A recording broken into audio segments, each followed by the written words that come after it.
A lover of the media, Eunice Mathu started her career straight out of university in the 1970s. The Nation Media Group was her first stop, where she worked as a features writer and thereafter found her way into other frontiers that continued to hone her writing skills. And for me, I was going into territory. I didn't know what it was all about. All I knew is I wanted to bring a magazine that will resonate with Kenyan families. But when the first issue came out, I remember we had printed 25,000 copies. They went in one day. And for me, I looked at it and I said, gosh, what have I started? And I remember that moment because that is the moment that set the 30 years that were to come. Okay. Eunice's tenacity to make it in the industry at a time where women were predominantly thought to belong in the kitchen had its roots in the UN Decade for Women, which began in 1976 and whose goal was to promote equal rights and opportunities for women around the world. The decade culminated in a giant conference in Nairobi in 1985, one that brought women from all over the world to Kenya. That when the 1985 conference happened in Nairobi, I was very active. In actual fact, I was the assistant editor of the conference magazine.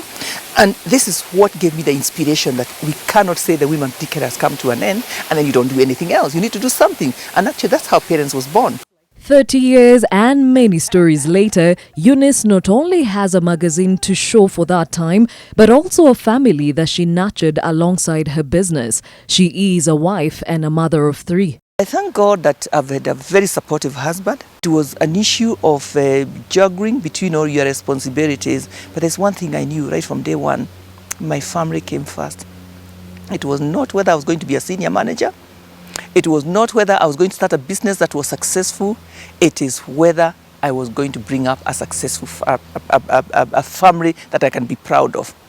Yes. Though she had the support systems in place and the right attitude to juggle the balls in her life, challenges have been part and parcel of this illustrious journey. When I went to my bank, the first thing they told me is, oh, okay, you want a loan? Bring your husband. I was so angry to be asked to take my husband for a business. Yes, he is a director, but he does not run the business. So I said, why do I want to bring my husband? Why do you want me to bring my husband? He said, oh, because those are the rules, those are the regulations, we can't give you, and then bring collateral. Anyway, I closed that bank account and I didn't get the loan with them, but eventually I got a loan and I was only looking for 500,000 shillings.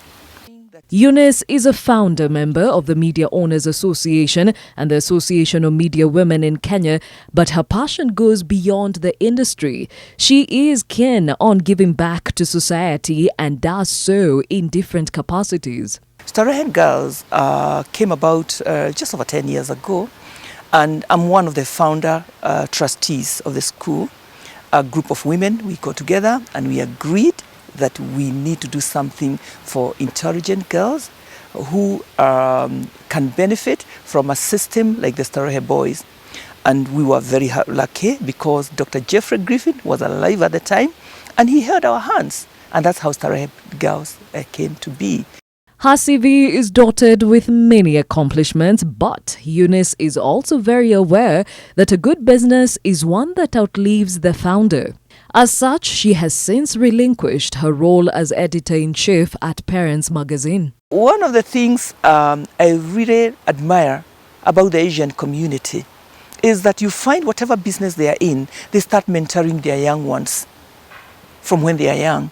So there is never a vacuum, there's never a gap, there's always that continuity. And some of the biggest Asian businesses have come up because of that. I think that's something we need to learn from. There's something we need to learn, that we need that succession plan. Not to think that we are the only ones who can do it. We need to trust our children, we need to trust the younger people that they can take over from us. But the only way they can take over from us is if we accept to mentor them. For Women in Power, my name is Gladys Gachanja.